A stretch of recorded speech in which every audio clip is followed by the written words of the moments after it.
Este programa es una presentación de el equipo de producción de Radio Vea. Apreciable audiencia de Tiempo Devocional, Dios nos permite una nueva oportunidad para compartir con ustedes.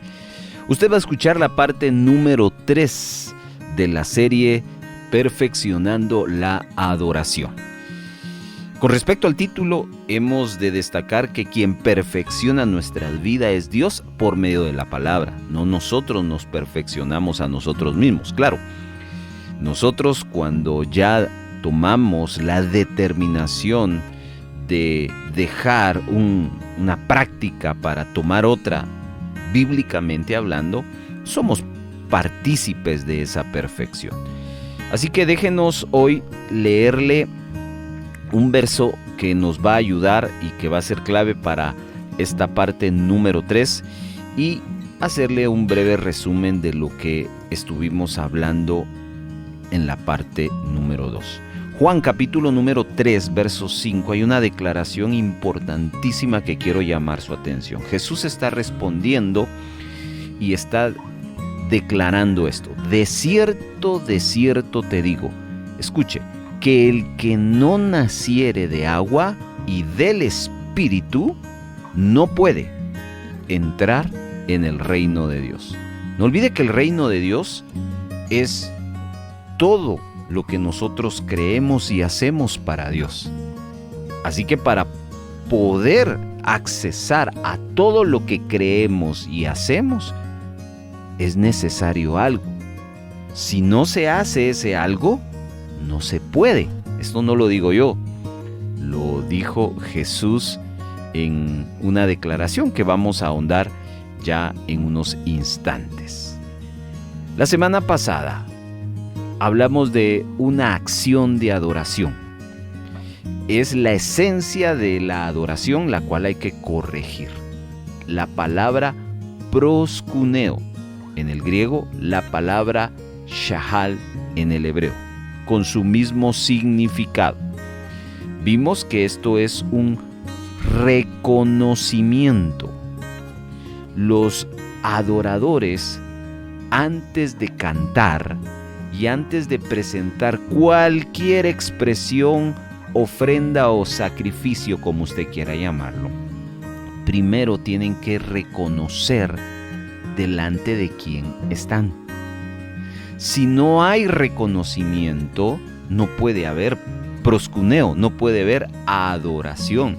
Y cuando le hablo de reconocimiento, lo primero que usted debe de entender es un respeto y un homenaje. Yo sé que la persona con quien estoy ha hecho esto y por eso merece esto de mí.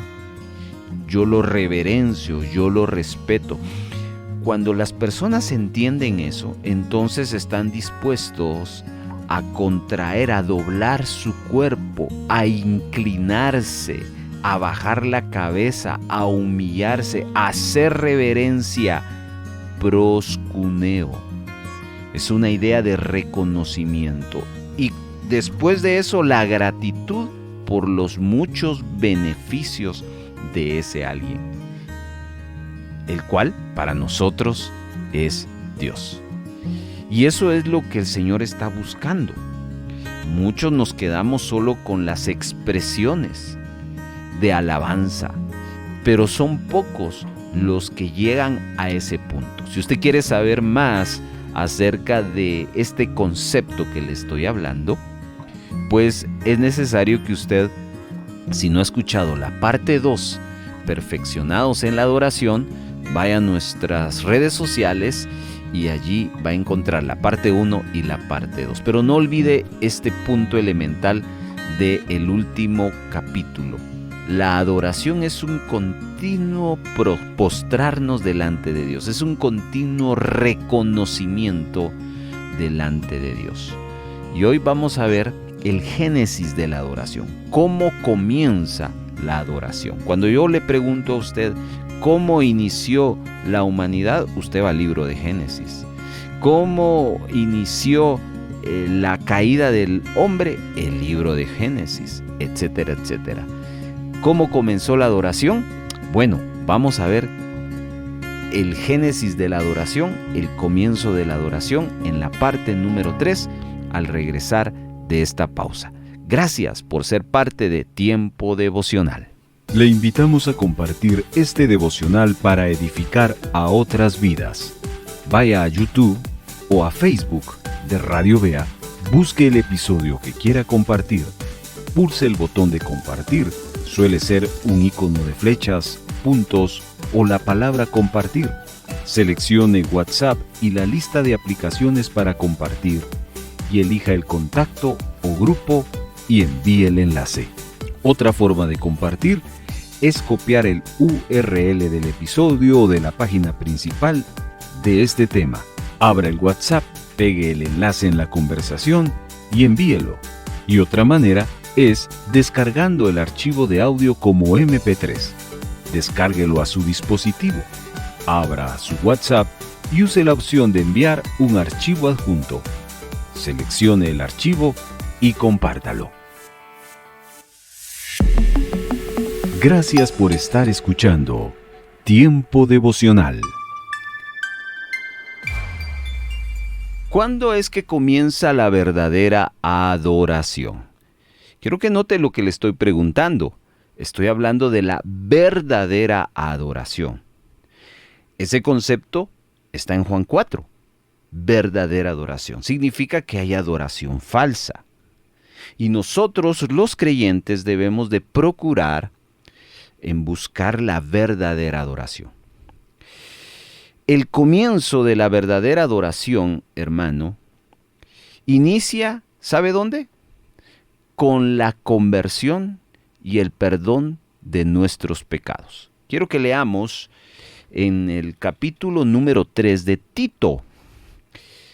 Busque esta epístola, Tito capítulo 3, versos 4 al 6. Escuche esta escritura maravillosa. Pero cuando se manifestó la bondad de Dios nuestro Salvador y su amor para con los hombres, nos salvó, no por obras de justicia que nosotros hubiéramos hecho, sino por su misericordia, por el lavamiento de la regeneración y por la renovación en el Espíritu Santo, el cual derramó en nosotros abundantemente por Jesucristo nuestro Salvador.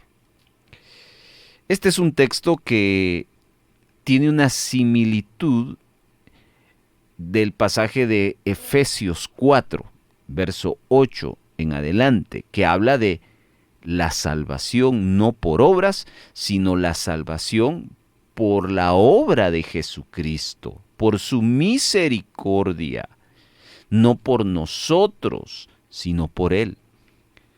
Así que hoy necesitamos entender que si nosotros tenemos una genuina conversión, un genuino arrepentimiento, tendremos una genuina adoración.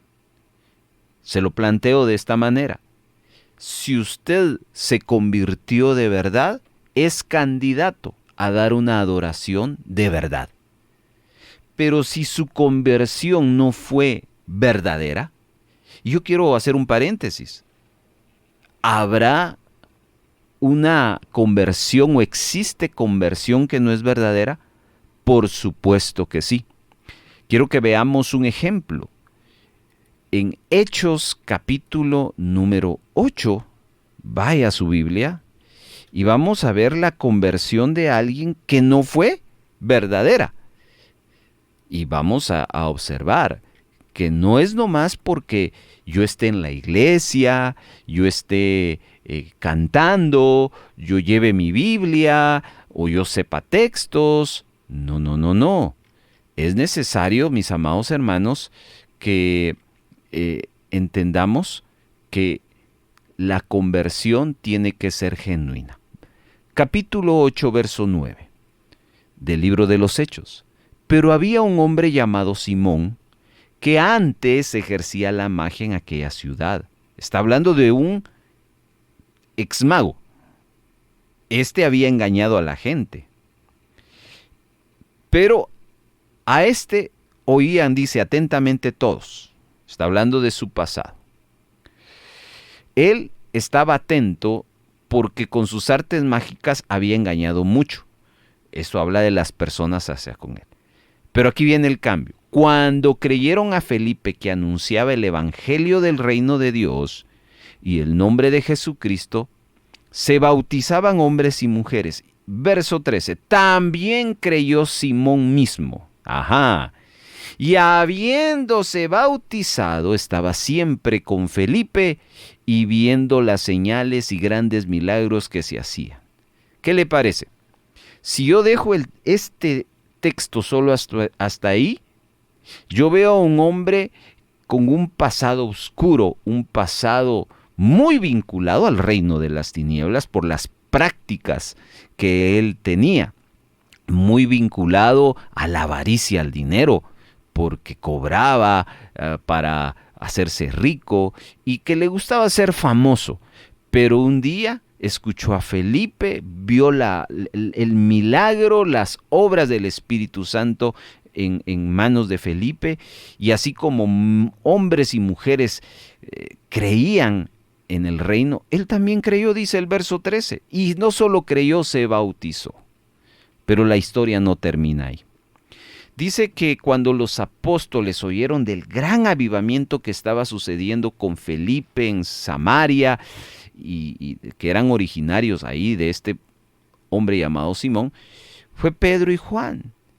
Y ellos se dieron cuenta de lo extraordinario que estaba pasando en ese avivamiento. Y entonces lo que hacían Pedro y Juan era orar por la gente para que recibieran al Espíritu Santo. Verso 18. Cuando vio Simón que por la imposición de las manos de los apóstoles se daban el Espíritu Santo, les ofreció dinero, diciendo: dadme también a mí este poder para que cualquiera a quien yo impusiere las manos reciba el Espíritu Santo. Entonces Pedro le dijo: tu dinero perezca contigo, porque has pensado que el don de Dios se obtiene con dinero. Escuche, no tienes parte ni suerte en este asunto, porque tu corazón no es recto delante de ti. Y escuche, arrepiéntete pues de esta maldad y ruega a Dios si quizás te sea perdonado el pensamiento de tu corazón, porque en hiel de amargura y en prisión de maldad veo que estás. Paremos aquí. Pero él era convertido. Él se había bautizado. Él era parte de ese movimiento.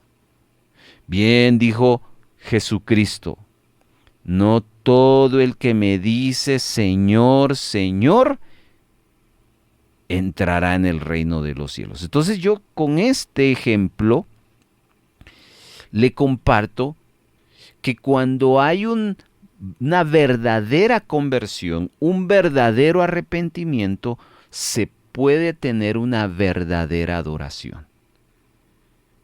Y por eso hay que considerar que el inicio de una verdadera adoración es nuestra conversión. Déjenme justificar más este argumento que le estoy diciendo. Cuando el apóstol Pablo escribió a los corintios enseñándoles sobre la profecía, puso un ejemplo del fruto que puede venir como consecuencia de la exposición de la palabra. Y les puso un ejemplo que también nos sirve para ver el efecto de la palabra y el fruto que produce. Escuche. 1 Corintios 14, 24 y 25. Pero si todos profetizan y entra algún incrédulo o indocto, por todo será convencido y por todo será juzgado. Lo oculto de su corazón se va a hacer manifiesto.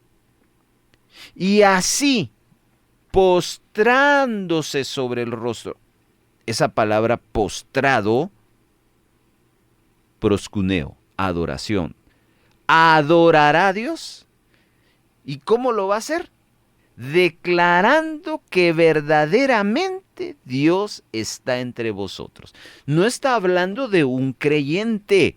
Esta declaración no tiene que ver con un creyente. Esta declaración tiene que ver con un incrédulo que al ver la manifestación de Dios por medio de un orden y una profecía genuina, va a reconocer que Dios existe, y lo primero que va a hacer es declarar que Dios está ahí, y entonces eso va a provocar que él adore al Señor.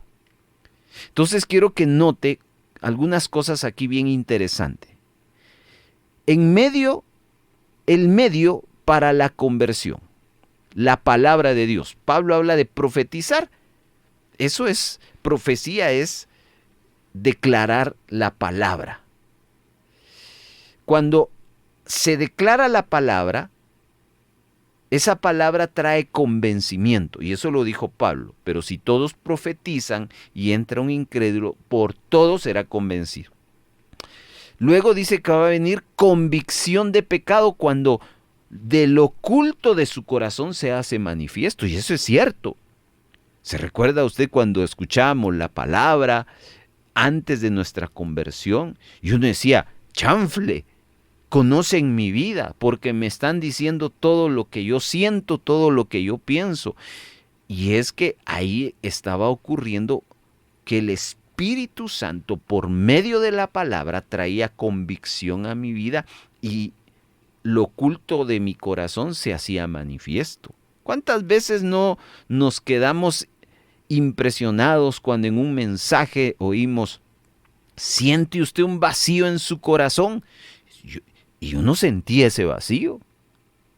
Usted que ha buscado en el alcohol, y uno lo hacía. Convicción de pecado. Y eso lo dice Pablo. Luego de la convicción fíjese cuál es el proceso. Primero, la declaración de la palabra. La palabra hace que se desate una convicción de pecado, porque del corazón uno empieza a ver manifiesto lo que solo yo sé. Pero no solo yo lo sé, Dios también lo sabe. Y luego, por esa palabra, viene la humillación delante de Dios. Es ese reconocimiento, lo que yo le decía. En verdad Dios existe. En verdad esto es cierto, lo que están diciendo, eso es lo que estoy viviendo. Y entonces viene la adoración. Porque se postra uno cuando uno dice, ¿quién? Cuando le invitaban a uno, ¿quién quiere abrirles? Yo. Ahí ya estaba adorando. Y entonces ya viene la confesión, declarando que verdaderamente Dios está en nosotros. Ahí empieza la adoración. Hermano, sin eso no se puede llegar a adorar verdaderamente. Por eso no se trata de cantos únicamente. No solo se trata de acciones de júbilo, de alegría, de un ambiente que nos envuelve, que nos emociona. No, se trata de que si no hay conversión, no hay adoración. Si no hay reconocimiento, no hay adoración. Entonces, quiero seguirle explicando esta parte de la conversión.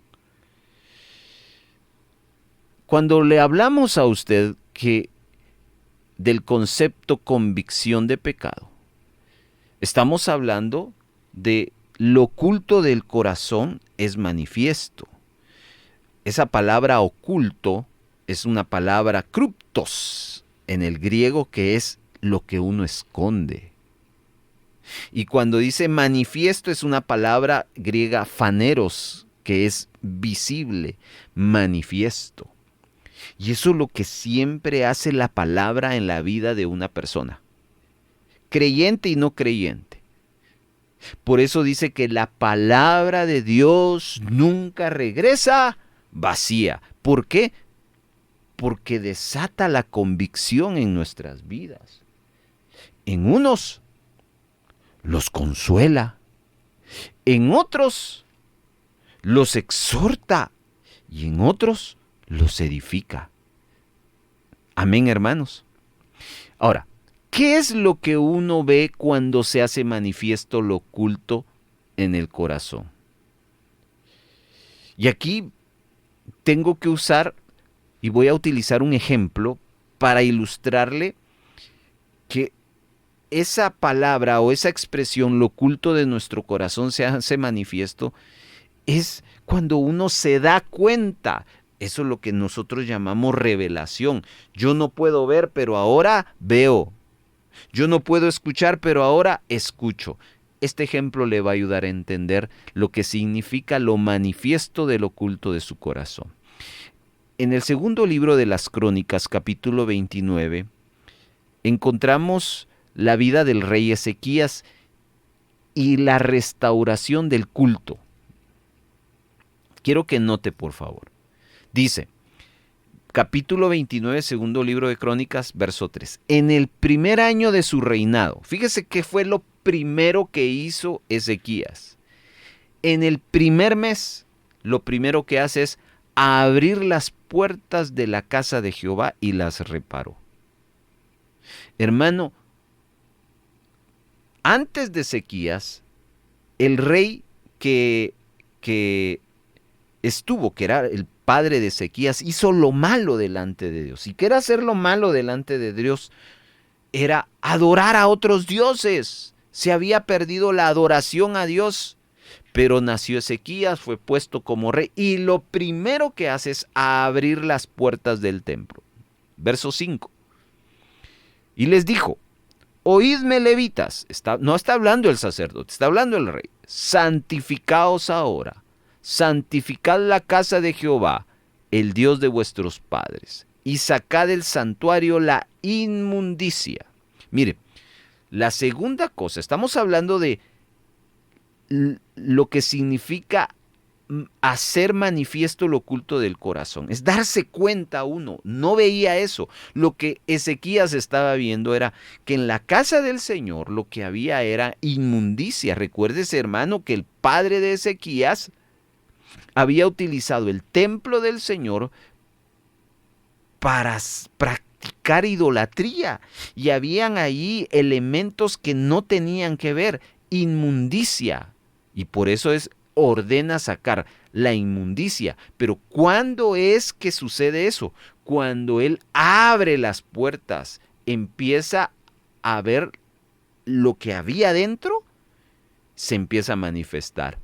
Luego, en el verso 6 dice, porque nuestros padres se han rebelado y han hecho lo malo ante los ojos de Jehová nuestro Dios, porque le dejaron y apartaron sus rostros del tabernáculo de Jehová y le volvieron la espalda, y aún cerraron las puertas del pórtico y apagaron las lámparas, no quemaron incienso ni sacrificaron holocausto en el santuario al Dios de Israel.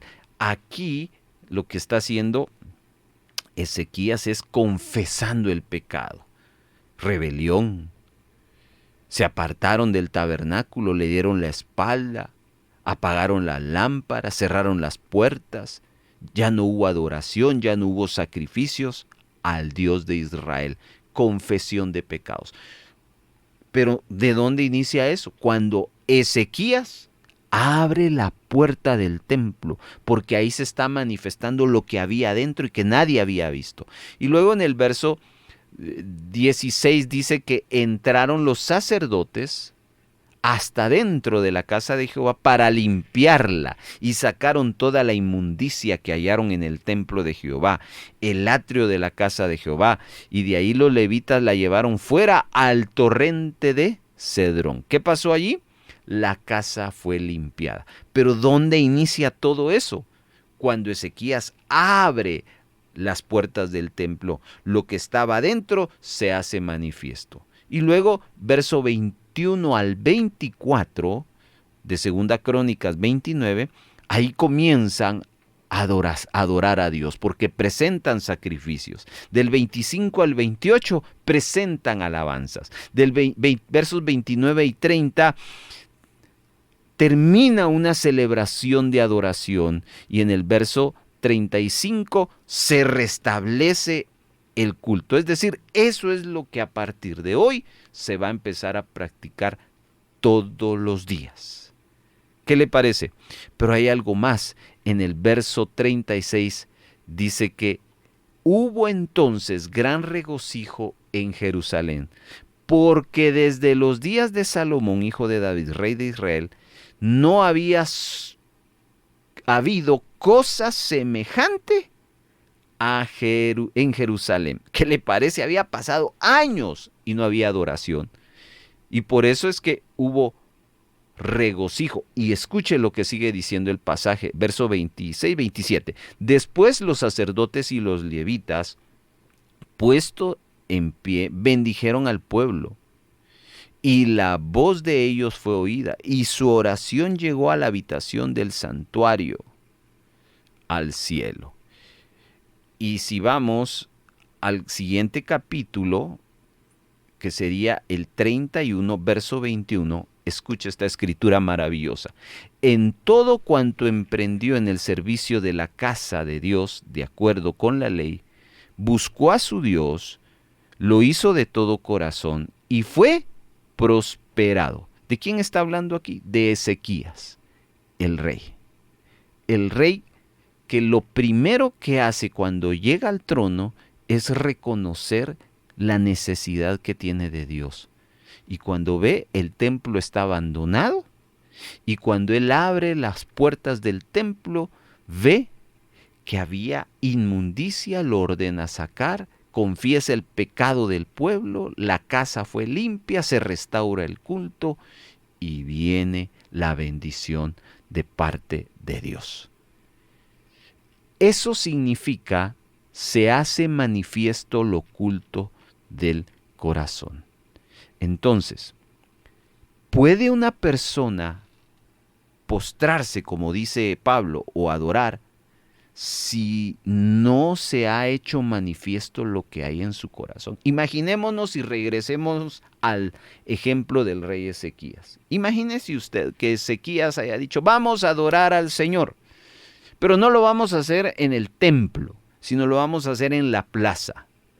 La pregunta es, ¿se podría hacer eso? Claro, se podría haber hecho, pero no era lo correcto, porque había un lugar de adoración, era el templo, en los días del rey de Ezequías. Pero Ezequías entendió que si él quería adorar, necesitaba el templo. Entonces, hermano, una persona no puede adorar si no está en la condición correcta en su corazón. Entonces, a la luz de todos estos textos, podemos definir más ampliamente el concepto de adoración como el reconocimiento de la grandeza de Dios que viene como consecuencia de una convicción de pecado. Aquí, entonces, sacamos el hecho de que nadie que se ha arrepentido de sus pecados puede adorar a Dios. Nadie. Usted y yo debemos de entender que no es posible la adoración en espíritu, esa es una declaración de Jesús, si uno no ha nacido del Espíritu. En varios contextos no evangélicos podemos ver formas de adoración que aparentemente no difieren mucho de las nuestras. Sin embargo, Dios no mira lo externo, sino el corazón. Si la adoración no proviene de un corazón regenerado, que reconoce a Cristo como Salvador y cuyo fruto es la gratitud a Dios por la salvación, entonces esa supuesta adoración no tiene valor delante de Dios. Escuche lo que Isaías, el profeta, escribió en el capítulo 29, verso 13. Porque este pueblo se acerca a mí con su boca y con sus labios me honra, pero su corazón está lejos de mí y su temor de mí no es más que un mandamiento de hombres que les ha sido enseñado. A ver, entonces llegamos a Juan capítulo número 3. Aquí arrancamos con este texto. Este texto de Juan 3:5 nos habla del nuevo nacimiento. De cierto te digo, que el que no naciere de agua y del Espíritu no puede entrar en el reino de Dios. Vemos aquí que en Juan 3 se nos está hablando del nuevo nacimiento. Nacer del Espíritu aparece en este concepto que el Señor le está explicando a Nicodemo. Entonces vemos que esa es una obra que no solo viene de parte de Dios, sino es también Jesucristo y el Espíritu Santo. Necesitamos entender eso, por eso es que este concepto está muy ligado a la adoración. El Evangelio tiene como tema principal, uno de sus temas principales, es la vida eterna. La fe en Cristo es el medio de la salvación. Recuérdese que así como Moisés levantó la serpiente en el desierto, ¿ha leído usted en Juan 3:14 eso? Así es necesario que el Hijo del Hombre sea levantado. La figura de Moisés en esa acción de la serpiente en el desierto era que solo aquellos que miraban la serpiente de bronce podían ser rescatados de la mordedura de la serpiente. Y es lo mismo que suele pasar en nuestro contexto de hoy. Solo aquel que mira a Jesucristo y pone su fe en Jesucristo será salvo. Esa es parte del nuevo nacimiento. Entonces, vea lo que implica el nuevo nacimiento. El nuevo nacimiento es el reconocimiento de Dios Padre, de Dios Hijo y de Dios Espíritu Santo, porque ellos intervienen en la obra. Luego, el nuevo nacimiento es cuando uno recibe el regalo de la vida eterna. Dice Juan 20:31, pero estas se han escrito para que creáis que Jesús es el Cristo, el Hijo de Dios, y para que creyendo tengáis vida en su nombre. El nuevo nacimiento también es el medio de salvación por medio de la fe. Pero el propósito del nuevo nacimiento es entrar al proceso de la salvación del hombre. Juan 3:15 habla de para que todo aquel que en él cree no se pierda, mas tenga vida eterna. Sé que usted esto lo entiende perfectamente porque es lo primero que nosotros debemos de entender y nos topamos cuando nacemos de nuevo. Pero es necesario repasarlo y entenderlo para ese perfeccionamiento que Dios quiere dar y hacer en nuestra adoración. Hermano amado, el nuevo nacimiento da paso a algo que se llama regeneración. Leímos Tito capítulo número 3 y en el verso número 5 habla del lavamiento de la regeneración y por la renovación en el Espíritu Santo. De hecho, este tema tiene y está muy ligado, este tema que se llama el perfeccionando la adoración, tiene que ver con esa regeneración y con esa renovación. La palabra regeneración es una palabra griega, palingenesia, de ahí viene Génesis, que significa nuevo nacimiento, de nacer de nuevo. Y no olvide que eso es producido por la palabra de Dios. Entonces, el nuevo nacimiento es una nueva creación. Lo que es nacido del Espíritu, Espíritu es. Eso está en el capítulo 3, verso 6 de Juan. El nuevo nacimiento no es un cambio ligero o superficial. Por eso la adoración no es algo que se debe tomar a la ligera o superficial. No es tan solo un cambio, una enmienda, una mutación o un cambio externo. Es un cambio radical de corazón. Es un cambio de voluntad, de carácter. Es una resurrección a una nueva criatura. Es pasar, hermano, de muerte a vida, es dar a luz una nueva criatura, nuevos hábitos, nuevos gustos, nuevas aspiraciones, nuevas ideas, nuevas opiniones, nuevas esperanzas, todo nuevo, incluyendo la adoración. Nuevo nacimiento. El nuevo nacimiento es una necesidad por causa de que nuestra carne está corrupta. Escuche otra vez Juan 3:6. Lo que es nacido del Espíritu, Espíritu es.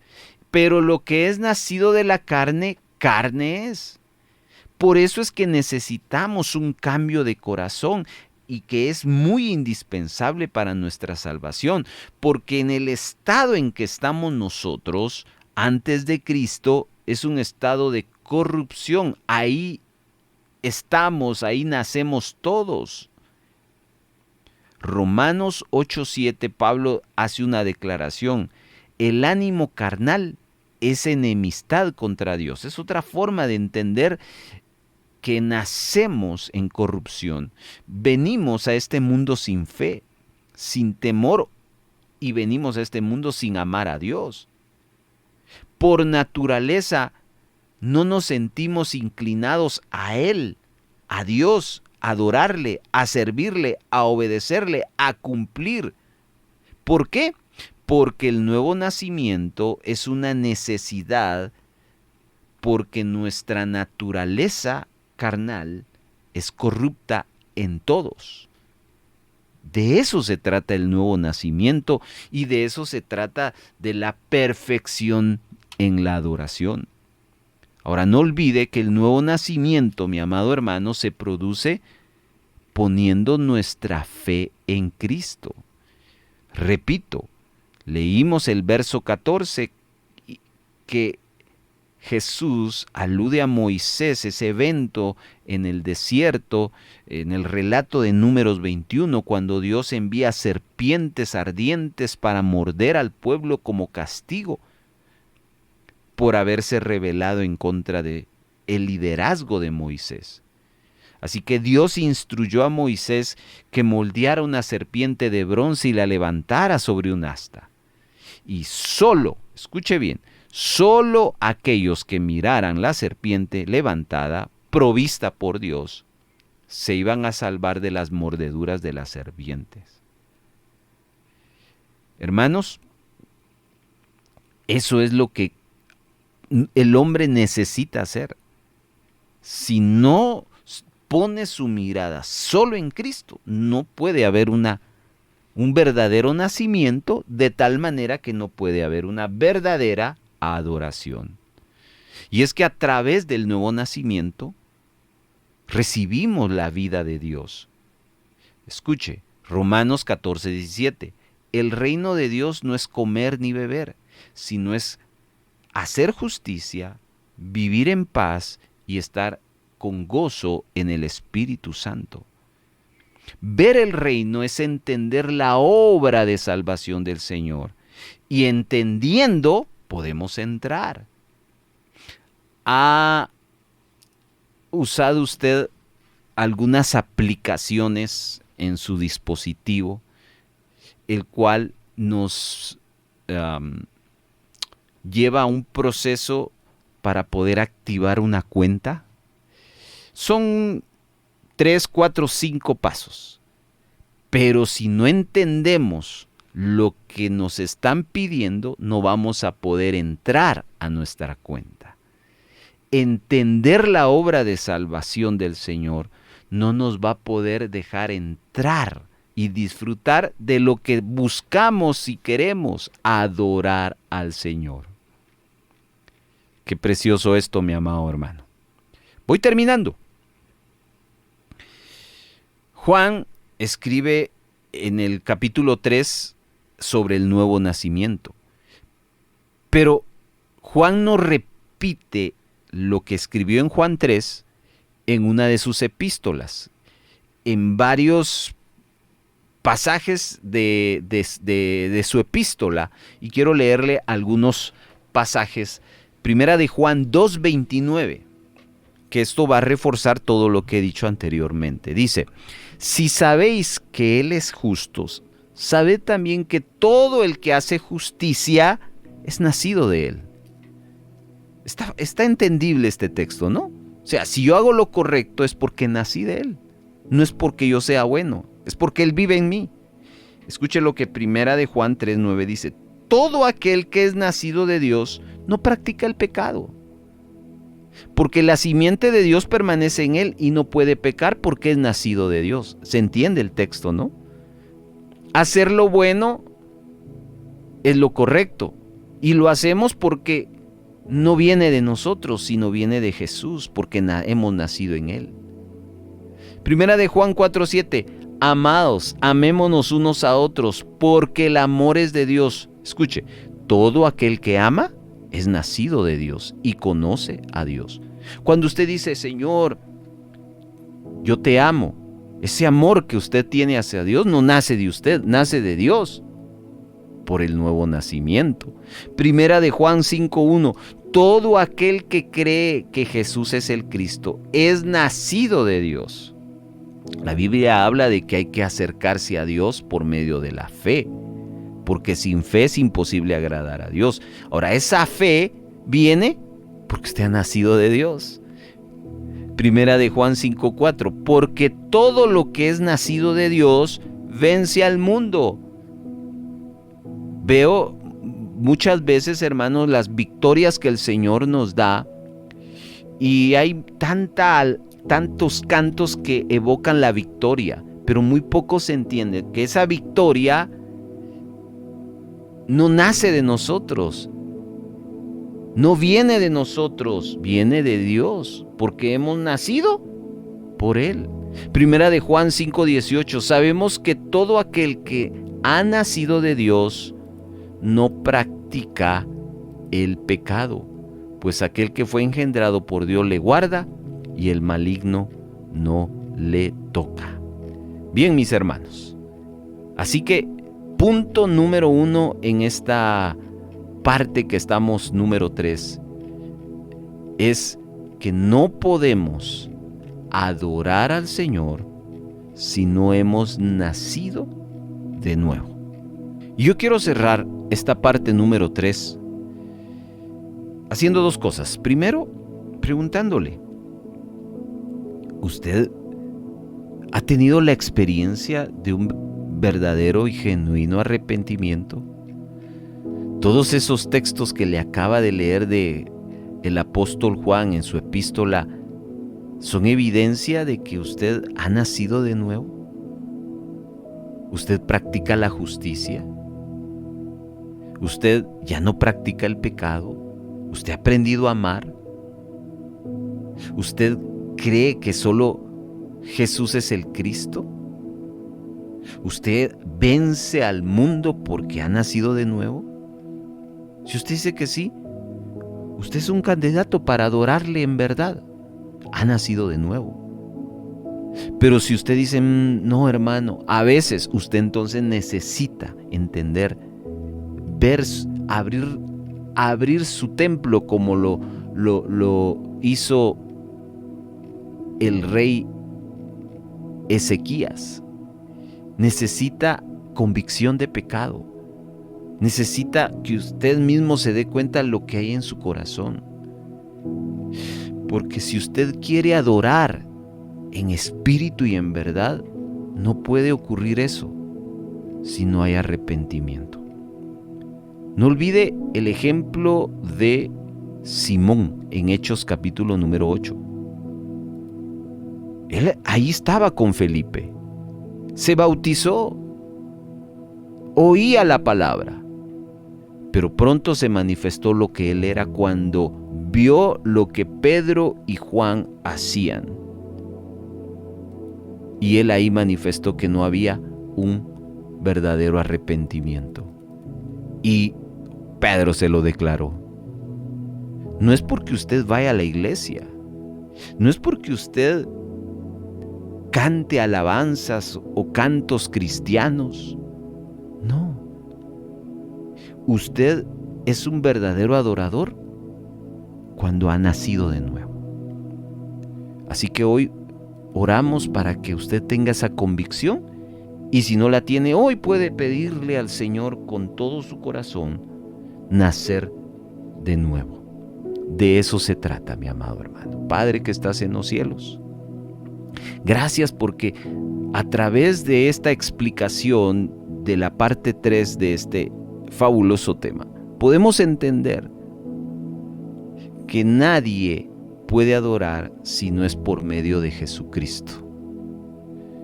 Así que hoy entendemos que hay gratitud en nuestro corazón por la obra que has hecho en nosotros. Sin merecerlo, diste tu vida por nosotros y te lo agradecemos en gran manera, Señor.